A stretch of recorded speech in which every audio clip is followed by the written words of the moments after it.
하나님 말씀은 창세기 32장 22절에서 32절까지 말씀입니다. 구약 성경 50면이 되겠습니다. 구약 성경 50면. 같이 교독할까요? 제가 먼저 읽겠습니다. 밤에 일어나 두 아내와 두 여종과 11 아들을 인도하여 야복 나루를 건널세.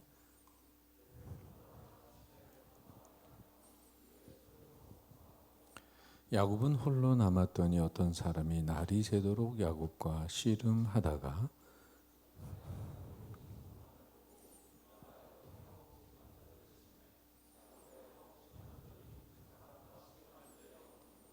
그가 이르되 날이 새려하니 나로 가게 하라. 야곱이 이르되 당신이 내게 축복하지 아니하면 가게 하지 아니하겠나이다.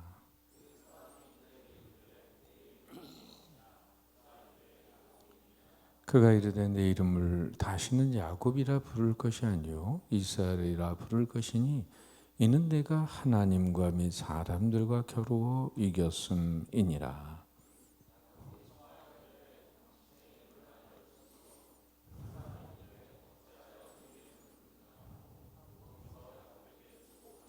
그러므로 야곱이 그곳 이름을 브니엘이라 하였으니 그가 이르기를 내가 하나님과 대면하여 보았으나 내 생명이 보존되었다 함이더라.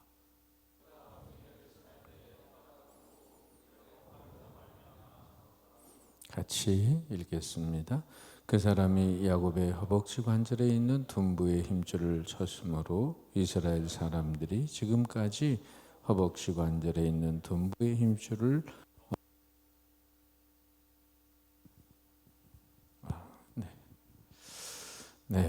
오늘 제목은 하나님과 씨름하는 야곱 시리즈 5번째 시간인데 우리 청년들에게 주어진 제목은 기도는 하나님을 변화시키는 것이 아니라 나를 변화시키는 것입니다.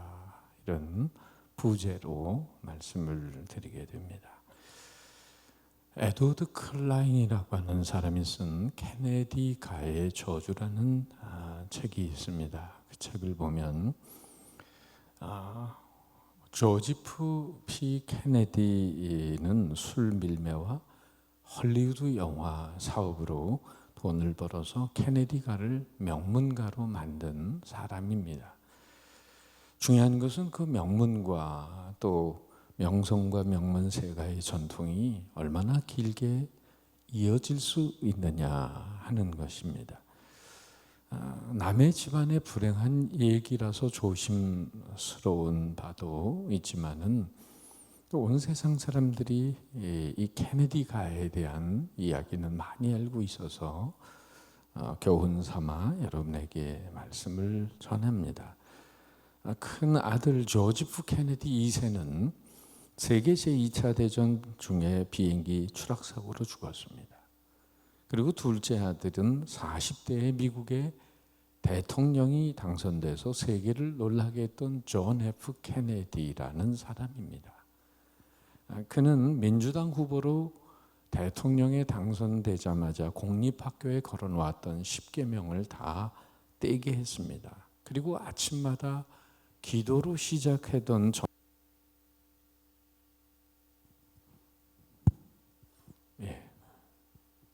기도를 없애버렸습니다. 신앙은 자유라는 이유 때문이죠. 그토록 인기 상승세를 타고 선풍적인 길 끌던 존 F. 케네디는 어떻게 됐죠? 1963년에 오스왈드라는 사람이 쏜 총탄에 맞아서 죽었습니다. 그리고 조지프 케네디의 아들, 세 번째 아들 로버트 케네디는 대통령 유세 중에 LA 엠베서더 호텔에서 암살당했습니다.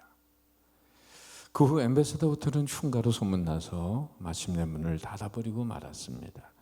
그리고 딸은 정신병으로 유랑신세가 됐어요. 또한 존 F. 케네디의 대통령의 큰아들은 연방 하원 의원으로 당선이 되었지만은 대서양에 있는 섬에 놀러 가기 위해 부인과 함께 자가용 비행기를 타고 가다가 비행기가 추락해서 죽었습니다.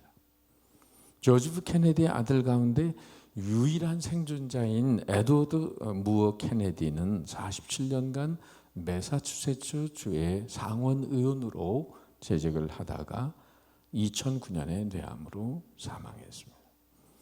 그 이후에도 케네디가 이어지는 저주는 여러 가지들이 있는데, 자식들이 줄줄이 침몰해 가는 비극을 지켜본 조지 F 케네디가 남긴 말은 바로 이것입니다. 술 팔아 남의 가정 파괴시킨 죄값으로 이렇게 됐다. 여러분, 야망과 사랑, 권력과 부, 명성과 섹스, 약물 중독, 정신병, 사고, 암살로 얼룩진 케네디 가의 모습은 흔히 하는 말로 신의 축복인가요? 신의 저주인가요? 여러분은 무엇이 과연 성공이라고 생각을 하십니까? 어떻게 사는 것이 참된 행복일까요?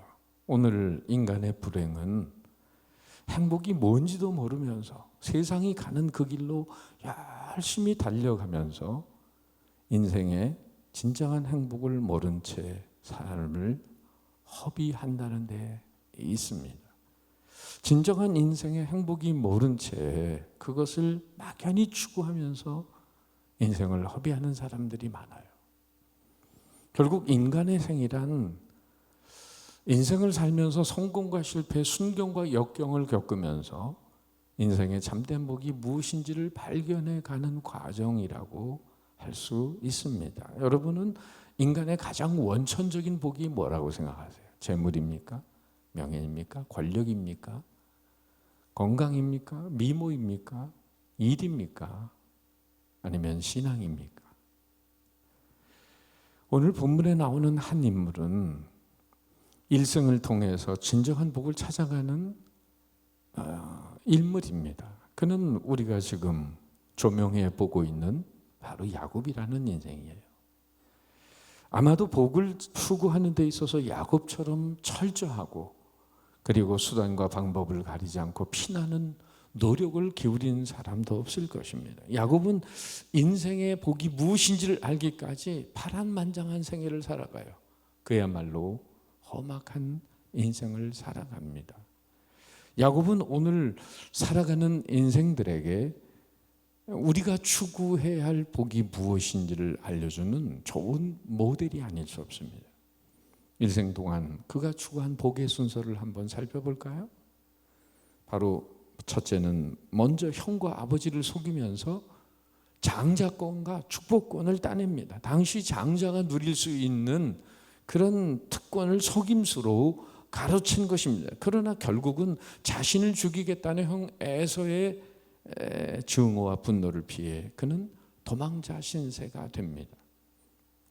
광야에서 노숙하면서 미지의 길을 가면서 불안과 두려움과 염려에 사로잡힙니다. 그때 발견한 두 번째 복은 바로 생존에 대한 갈망입니다.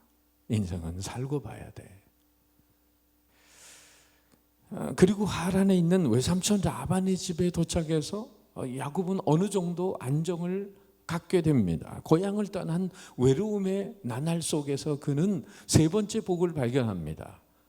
삼촌 라반의 둘째 딸 라헬을 사랑하는 마음을 가지면서 그는 아름다운 여인을 아내로 맞이하는 것이 복이라고 생각을 했어요. 그래서 무려 그녀를 얻기 위해서 14년을 노동을 하게 됩니다. 대단한 집념의 사나이죠. 요즘 한 여인을 아내로 맞이하기 위해서 14년을 노동을 해야 된다면 우리 청년 남자들이요, 어떻게 한번 해볼 생각이 있습니까? 요즘 뭐 그런 남자가 어디 있겠어요. 어쨌든 야곱은 4명의 아내를 맞이해 드렸는데도 불구하고 그것이 참된 복이 아님을 깨닫습니다. 그리고 야곱이 그 다음으로 생각한 네 번째 복은 뭐냐면 바로 물질의 복이었어요. 외삼촌 라반의 집에서 노동을 하면서 나도 저 외삼촌 이상으로 물질에 대한 거부가 돼야 되겠다, 포부를 가지지만 처음에는 또 속임을 당하고, 그러면서 야곱은 또 거기에서 살아남아요. 그래서 넉넉한 가정과 많은 자식과 넉넉한 소유, 수많은 종들과 가축을 부양하는 일종의 대가족의 추장이 되어서 부귀영화를 누립니다. 그럼에도 불구하고 야곱은 행복하지 못했습니다. 마지막으로 야곱은 깨닫게 돼요. 형 에서와 원수지간이 된 지 어연 20년의 세월이 흘렀습니다. 그 삶의 자리는 돌아보면 많이 안정이 된 것 같은데 왠지 마음에는 기쁨이 없어요. 야곱은 마침내 그 이유를 깨닫고 결단합니다. 고향으로 돌아가 형 에서와 화목하기 전까지는 마음속에서 우러나오는 깊은 행복을 찾을 길이 없다는 것을 깨달아요. 그래서 형님과 응어리진 마음을 풀기 위해 모든 것을 결단하고 고향으로 돌아가려고 하는 것입니다. 그래서 야곱이 깨달은 마지막 5번째 복은 바로 화평의 복이었습니다. 자, 여러분, 우리 솔로몬이 쓴 지혜의 잠언 17장 1절에 모처럼 오랜만에 설교하려니까 이렇게 마이크가 헷갈리네요. 이걸로 한번 해볼까요?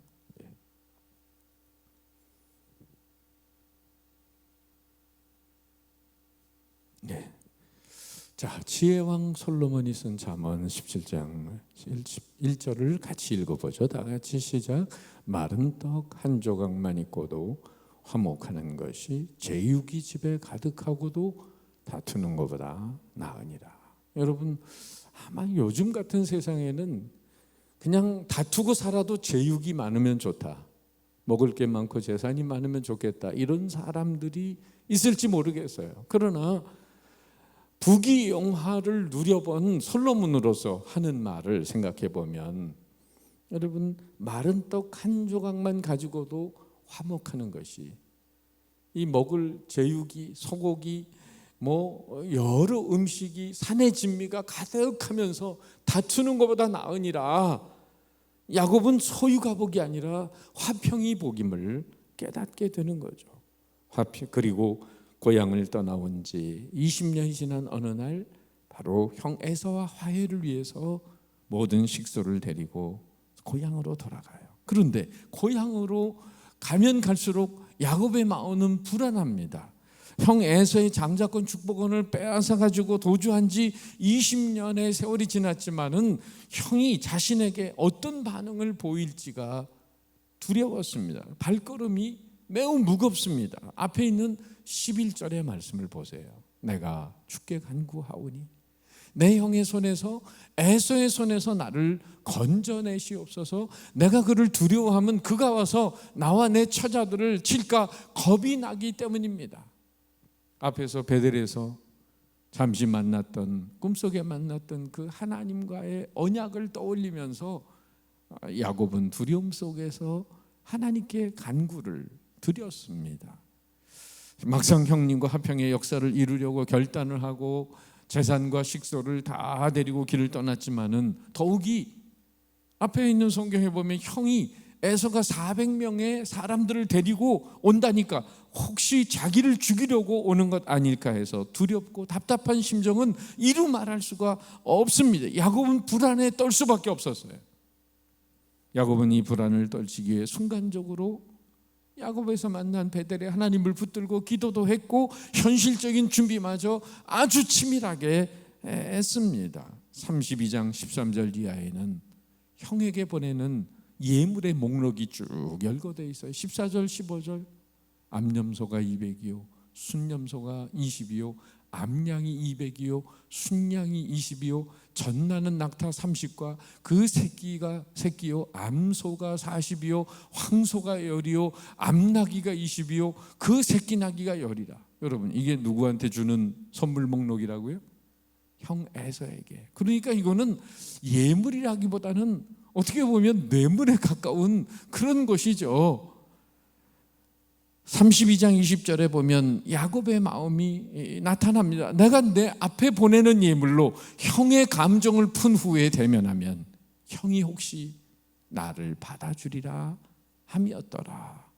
이렇게 만반의 준비를 하고도 야곱은 이내 마음이 불안하기 짝이 없습니다. 형 에서가 군사 400명을 데려온다는 소식을 접하면서 야곱은 특유의 깨를 또 발동합니다. 16절 이하에 보면 자기의 모든 식소를 3분대로 나누는 거예요. 그러니까 여종과 그 아들들을 맨 앞에, 그리고 조금 덜 사랑하는 언니 레아와 그 자식들을 중간에, 그리고 자기가 제일 사랑하는 라헬과 그 자식을 맨 뒤에, 이렇게 3분대로 나눠요.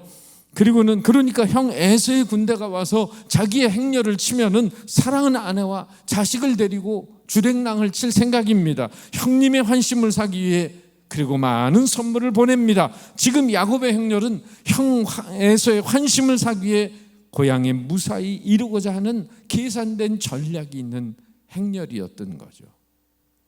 그럼에도 불구하고 야곱은 두렵습니다.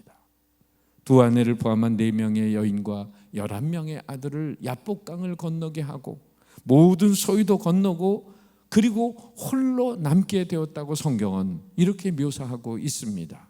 우리 같이 한번 읽어보죠. 시작. 밤에 일어나 두 아내와 두 여종과 11아들을 인도하여 야복 나루를 건널세. 그들을 인도하여 시내를 건너가게 하며 그의 소유도 건너가게 하고 야곱 홀로 남았더니, 이 중요한 말이 야곱은 홀로 남았더니.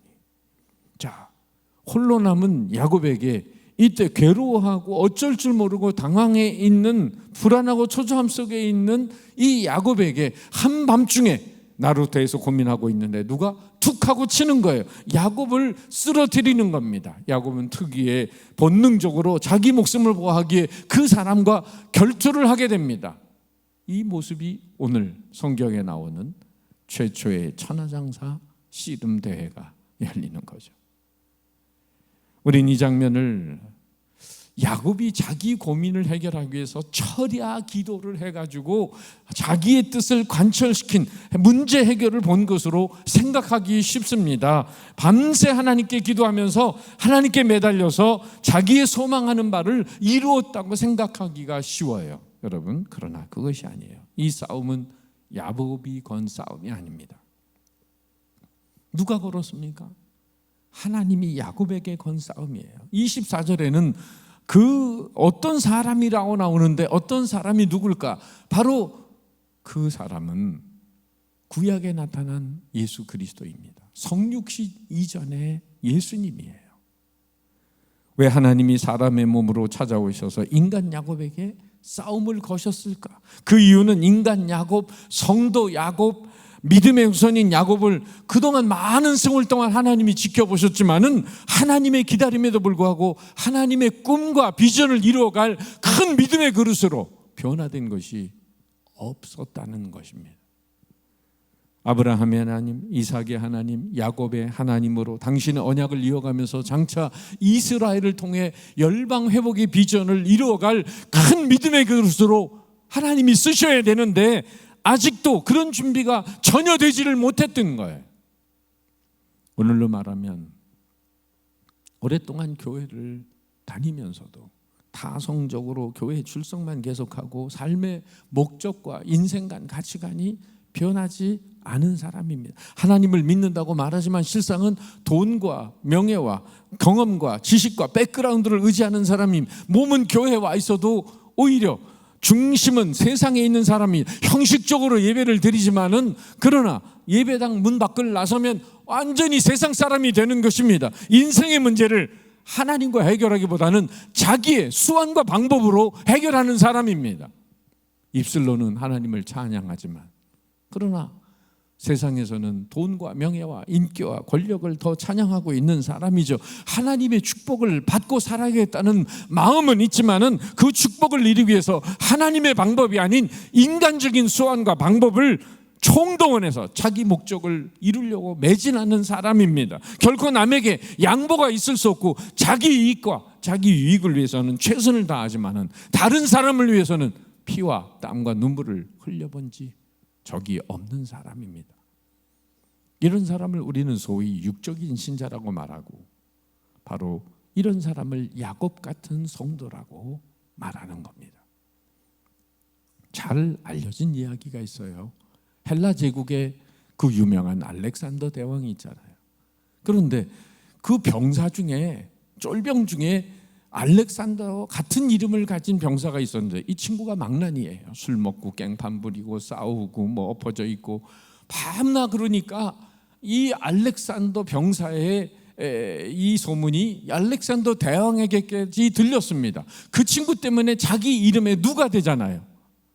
그러니까 알렉산더 대왕이 어느 날 그 병사가 있는 막사를 찾아갔어요. 그럼 그날도 술 먹고 깽판 치고 있는데 가서 그 앞에 서서 이렇게 두 가지를 명령한다고 말합니다. 네 이름을 바꾸든지 네 삶을 바꾸든지 둘 중에 하나를 택하라.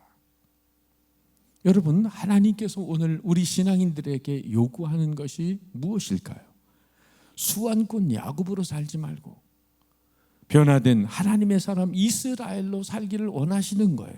하나님은 야곱과 이 씨름 뒤에 야곱의 변화된 태도를 보시고 그 이름을 바꾸어 주십니다. 28절 말씀, 그가 이르되 네 이름을 다시는 야곱이라고 부를 것이 아니요 이스라엘이라 부를 것이니 이는 내가 하나님과 및 사람들과 겨루어 이겼음이니라. 사실 야곱은 아버지 이삭과 형 에서의 낯을 피해 외삼촌 라반의 집으로 도주하는 길에 베델에서 하나님과의 첫 대면을 이루었어요. 하나님을 만나는 체험을 했지만은 그러나 여전히 인격과 삶이 변하지 않았습니다. 미지의 길, 불안한 길, 두려움의 길을 가다가 구원의 첫사랑을 경험했지만 성화되지 못했습니다.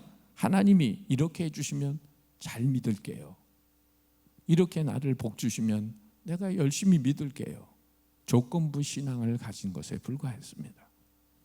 그러니까 베델이라는 이름의 뜻, 하나님의 집이라는 그 이름의 뜻처럼 야곱은 성소에 들어가는 맛은 봤지만은 그러나 여전히 하나님의 깊은 임재를 체험하는 지성소의 경험은 없었다는 겁니다.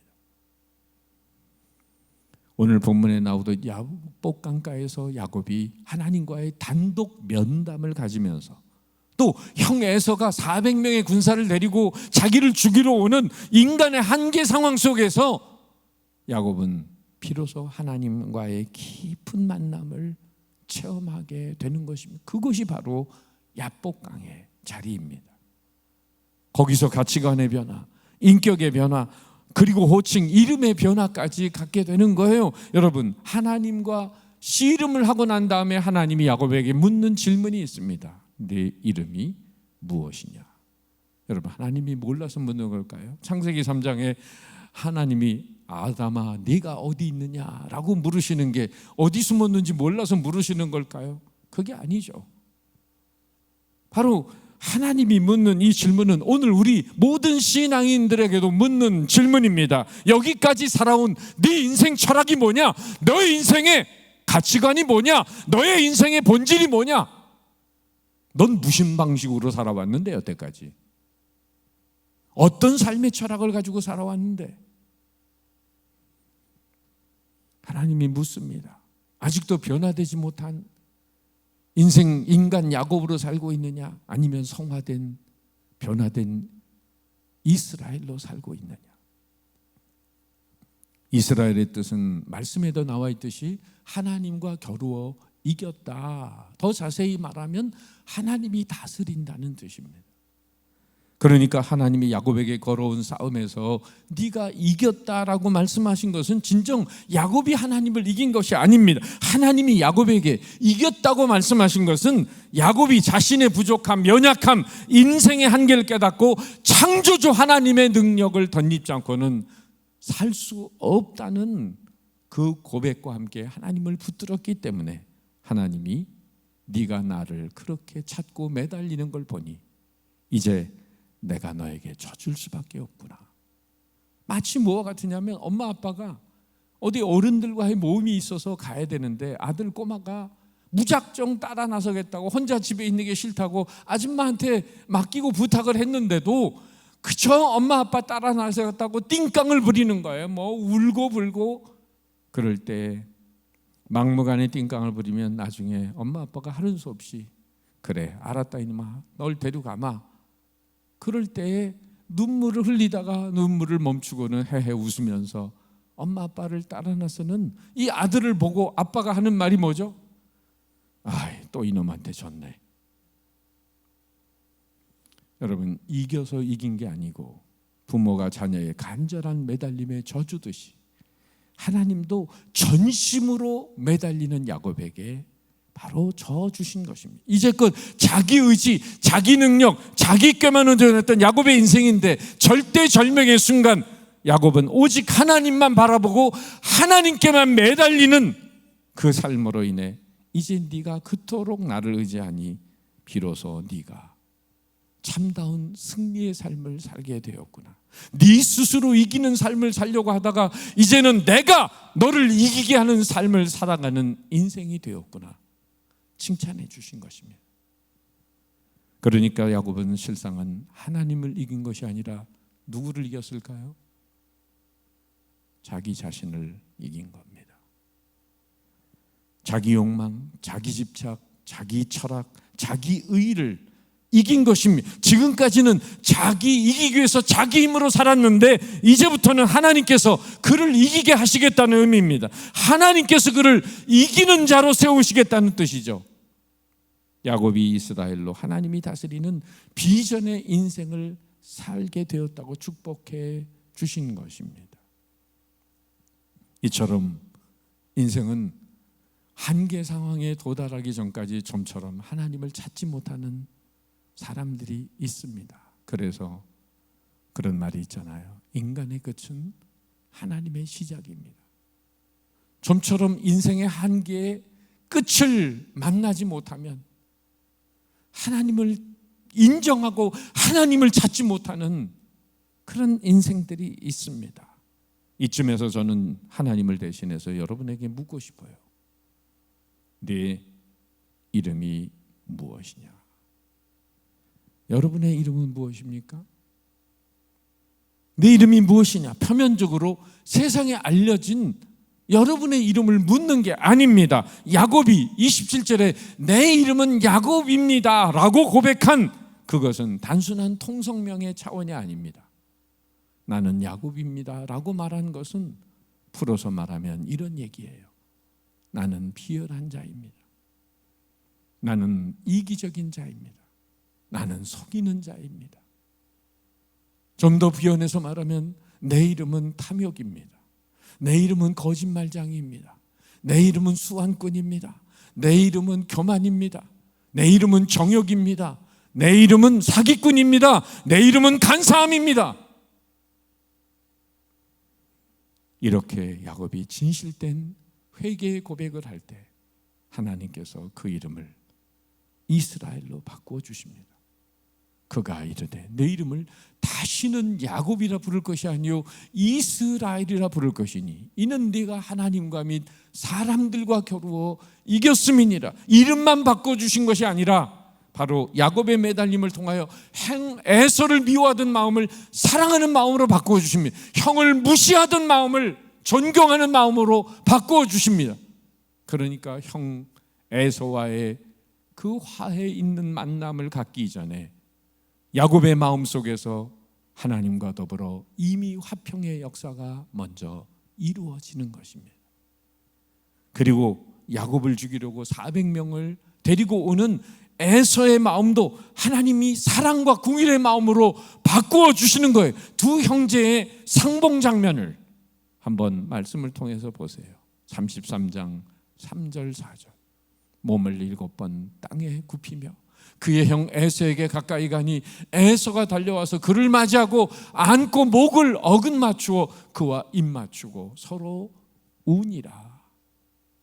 남북 이산 가족이 만나면 그렇게 부둥켜 안고 하염없이 울잖아요. 서로 원수지간으로 생각했던 둘 사이에 아름다운 상봉과 화평의 역사가 이루어지고 있는 거예요. 여러분, 어떻게 이런 일이 이루어졌을까요? 어떻게 이런 일이 가능했습니까?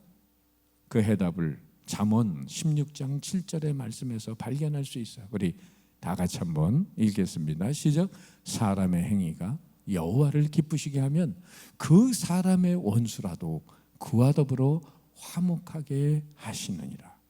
사람의 행위가 하나님을 기쁘시게 하면 그 사람의 원수라도 그와 더불어 화목하게 하시느니라. 하나님과의 바른 관계가 맺어지면 사람의 원수, 그 사람의 원수도 마음을 바꾸셔서 화목하게 하시는 하나님의 역사가 있다는 거죠. 자신의 본질과 삶의 철학을 묻는 하나님의 질문 앞에 야곱이 자신의 가면을 벗고 진실된 모습으로 자기를 드러내고 정직하게 회개할 때 자신의 의지와 노력으로 집념으로만 이기려던 그 삶에서 비로소 하나님이 이기게 하시는 삶을 살아가는 길이 열렸다는 것입니다.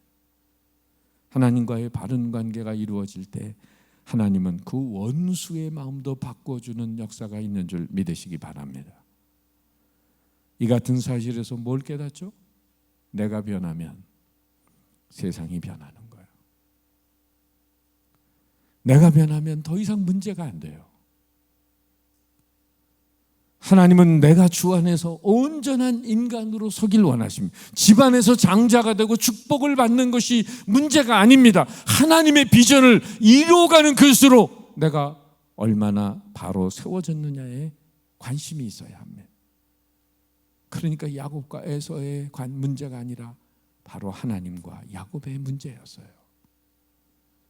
미켈란젤로가 훌륭한 작품을 만들어내자 많은 사람들이 그의 창작 방법에 대해서 감탄하면서 물었습니다. 아니 어떻게 그렇게 훌륭한 조각상 그런 훌륭한 작품을 계속해서 만들어내느냐, 도대체 그 비결이 뭐냐. 그럴 때 미켈란젤로는 이렇게 대답을 했습니다. 이 조각품들의 형상은 사실 대리석 안에 있었습니다.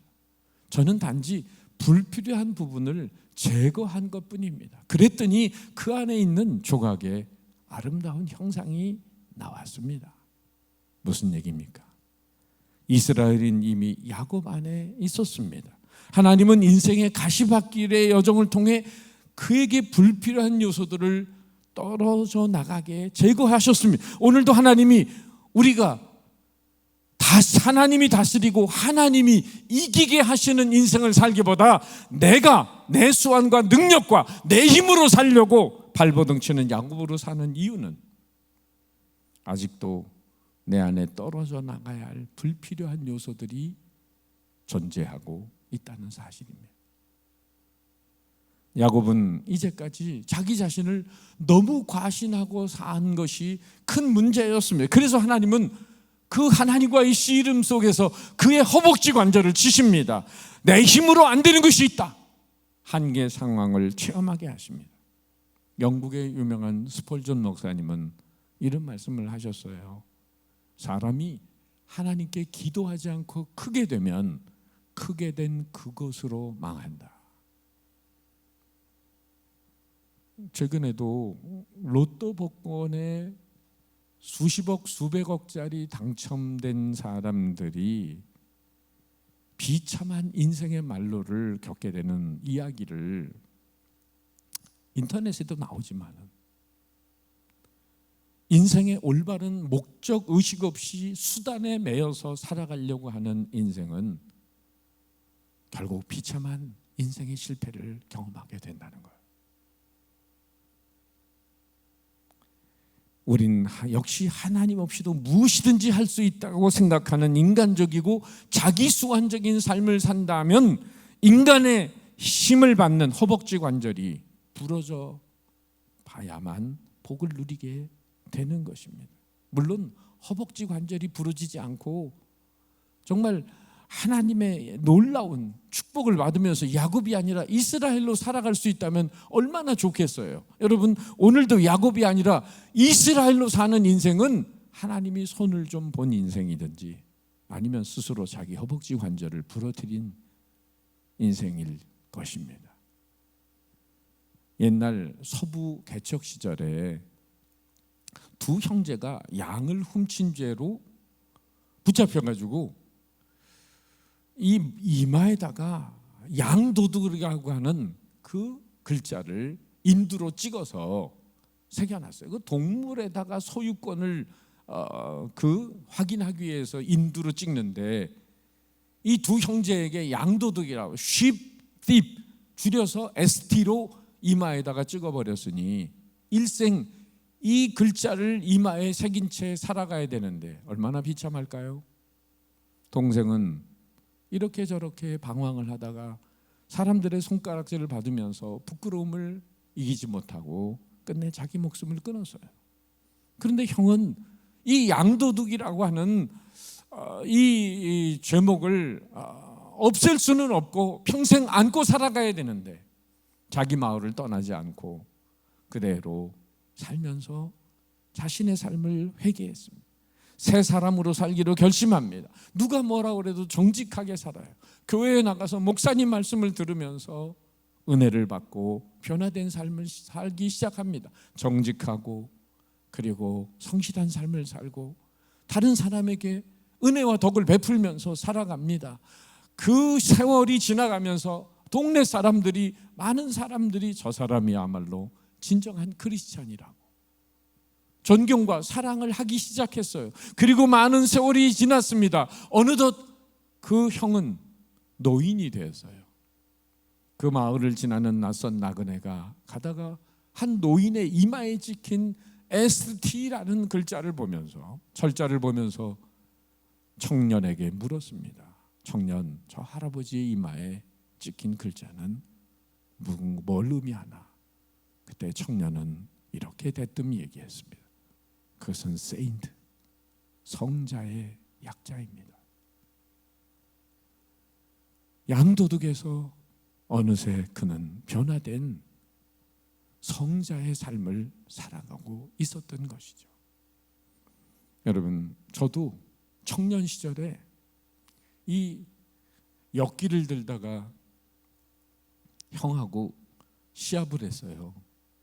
점점 약한 거는 금방금방 꺾었는데 점점 급수가 올라갑니다. 이게 더 끼고, 그리고 나중에는 시멘트 엄청난 걸 양쪽에다가 끼고 형이 못 들었는데 저는 그걸 들겠다고 대학교 2학년 때 올려서 들긴 들었는데 위에서 휘청대는 바람에 이 척추뼈가 S자로 휘어져 버렸어요. 그러면서 골반뼈가 돌아갔습니다. 나중에 공군 장교로 시험을 봐놓고도 허리가 아파서 갈 수가 없는 처지가 됐는데 정말 하나님께서 또 은혜를 베푸셔서 군대를 갔지만은 가서도 5개월 동안 군사훈련을 받는 동안 이 허리 때문에 엄청 고생을 하고 뛰기만 하면 막 이 다리의 정강이에 힘줄이 끌어오르고 워커를 풀지 않으면 안 될 정도로 근육이 당겨지고 마지막 군사훈련이 끝나고 계룡산 100km 완전군장을 하고 올라갈 때는 정말 죽을 사생결단을 하고 올라가야 될 정도로 평생 이 허리 때문에 고생을 하게 됐는데 지금 참 여러분에게 이렇게 온전하게 서 있는 게 여러분 기적 같은 겁니다. 청년 시절에 하나님 이 허리에 손을 좀 보시지 않았다면 저는 어쩌면 이 시간까지도 하나님 앞에 돌아가지 않았을지도 모릅니다. 그러나 하나님이 저를 불쌍히 여기시고 골반뼈가 돌아가게 하는 아픔의 시간을 통해서 하나님은 저에게 믿음을 선물로 주셨어요. 우리도 역시 야곱처럼 한 번은 저마다 야복강을 건너야 합니다. 하나님을 처음 만나는 베델도 중요하지만은 하나님을 정말 깊이 만나는 여러분 야복강가에 나아가서 분이엘 하나님의 얼굴을 대할 수 있어야 합니다. 그리고 이름만 바뀌는 게 아니라 성도라는 거룩한 이름에 합당한 삶과 더불어 하나님의 꿈과 비전, 나의 인생을 통해 온 열방에 하나님의 나라 회복이 이루어지는, 열방 회복의 꿈과 비전이 이루어지는 하나님의 기대를 이루어드리면서 어떤 사람과 만나도 같이 있어도 화평의 역사를 이루고 사는 사람, 바로 이런 인생이 되어야 할 줄로 믿습니다. 그래서 오늘 하나님은 우리에게 물으십니다. 네 이름이 무엇이냐? 어떤 삶의 철학을 가지고 살아왔느냐? 그 물음 앞에 진실한 응답을 하는 야곱. 나는, 내 이름은 야곱입니다. 수완꾼입니다. 나는 간사한 인생입니다. 나는 거짓말쟁이입니다. 난 사기꾼입니다. 이 진실된 고백 앞에서 하나님은 그 인생을 변화시켜 주시고, 그리고 새로운 이름을 허락해 주셨습니다. 내 이름을 다시는 야곱이라고 부를 것이 아니요 이스라엘이라 부를 것이니 이는 네가 하나님과 및 사람들과 겨루어 이겼음이니라. 기도하겠습니다.